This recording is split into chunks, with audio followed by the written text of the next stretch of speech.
Good morning. I'm Janine Brown Miller, president of JBM HR Consulting Inc. and HRWebSource.com. And I'm Lori Miller of Developing Professionals, your training and development SME. Welcome to our HR Tuesday Tips with the Millers. And today we're actually going to be focusing on performance reviews. So take it away, JBM. Okay. All right. Everybody loves doing performance reviews. I know that. I know. And I'm kidding. So anyway, if you've been with us, we've talked about a lot of compliance and what I would call the basics to a good HR foundation. So we talked about employee handbooks. We talked about job descriptions that are functional and compliant. So now we need to tie it all together and say, okay, we have those documents. Now, how do we know our people are really doing what we want them to do? And of course, it's through methods of evaluating their performance. And then I know some of you are going to say, are you kidding me? I'm small, I'm busy, I don't have time for this. You need to have time for this. And we will direct you on how you can find time for this. But again, how do you know you're optimizing performance and allowing your business to be the success that it needs to be? It is definitely through evaluating performance. So why do we do this? Why are we going to talk about this today? One is the obvious, ensuring that employees are doing what you're asking. The basics. It monitors level of performance. It monitors expected behaviors. And again, behaviors are a big factor, especially if you're a customer service organization. You need to be sure people are acting in the manner that you require and desire. The other thing, it helps you to retain the best employees. I speak to, especially a lot of the millennials, they want ongoing feedback. They just don't want that once a year. They want you to let them know all along how they're doing. So we really need to understand that. And it's really just to retain the people you want to retain. It makes it easier also when you need to address poor performance or behavior that you don't desire or if you need to terminate someone. You have to have some documentation that you've actually helped them along the way and you've helped them improve at some point. So in all fairness to you and them, because turnover is expensive, you don't want to just keep firing people.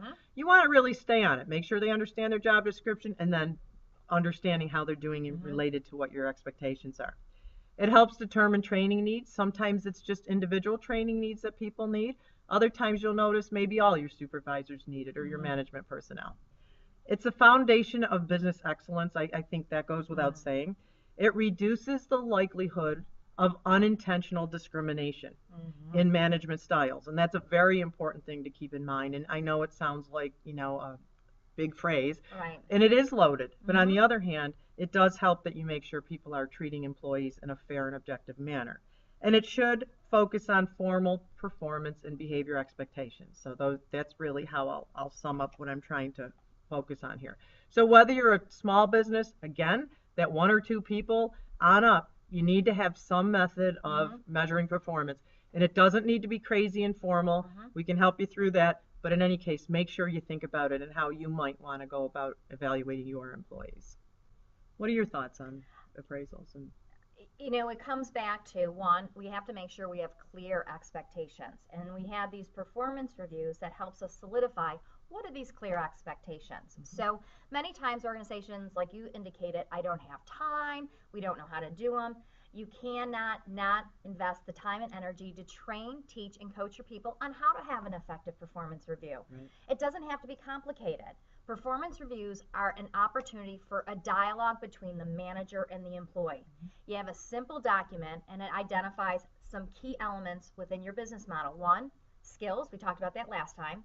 What are the skills? How you doing in those skill competencies? Behaviors. How you doing on the key behaviors, the values that we're expecting you to uphold? And then also, too, the goals we set forth. How you doing on that?